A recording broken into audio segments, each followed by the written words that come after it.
ಎಲ್ರಿಗೂ ನಮಸ್ಕಾರ. ತಾಲಿಪಟ್ಟಿ ಮಾಡೋ ವಿಧಾನ. ಮೊದಲಿಗೆ ಒಂದು ಮಿಕ್ಸಿ ಜಾರ್ ತಗೊಂಡು ಬೆಳ್ಳುಳ್ಳಿ, ಶುಂಠಿ, ಜೀರಿಗೆ, ಒಂದು ಹಿಡಿಯಷ್ಟು ಕೊತ್ತಂಬರಿ, ಒಂದು 7 ಹಸಿಮೆಣಸಿನ್ಕಾಯಿ ಇದನ್ನೆಲ್ಲ ಚೆನ್ನಾಗಿ ರುಬ್ಕೋಬೇಕು.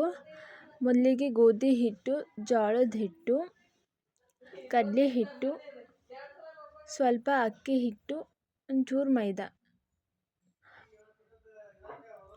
ತುರಿದಿಟ್ಕೊಂಡಿರೋಂಥ ಸೌತೆಕಾಯಿ, ಗಜ್ಜರಿ ಮತ್ತು ಸಣ್ಣದಾಗಿ ಕಟ್ ಮಾಡ್ಕೊಂಡಿರೋಂಥ ಈರುಳ್ಳಿ, ಆಗಲೇ ಮಿಕ್ಸಿ ಮಾಡ್ಕೊಂಡಿದ್ವಲ್ಲ ಅದು ಮಸಾಲ, ಸ್ವಲ್ಪ ಅರಿಶಿನ ಮತ್ತು ಮೊದಲಿಗೆ ಕಟ್ ಮಾಡ್ಕೊಂಡಿದ್ದೆ ಸಣ್ಣದಾಗಿ ಮೆಂತ್ಯ ಸೊಪ್ಪು, ರುಚಿಗೆ ತಕ್ಕಷ್ಟು ಉಪ್ಪು, ಇದನ್ನೆಲ್ಲ ಹಾಕಿ ಚೆನ್ನಾಗಿ ಮಿಕ್ಸ್ ಮಾಡ್ಕೋಬೇಕು.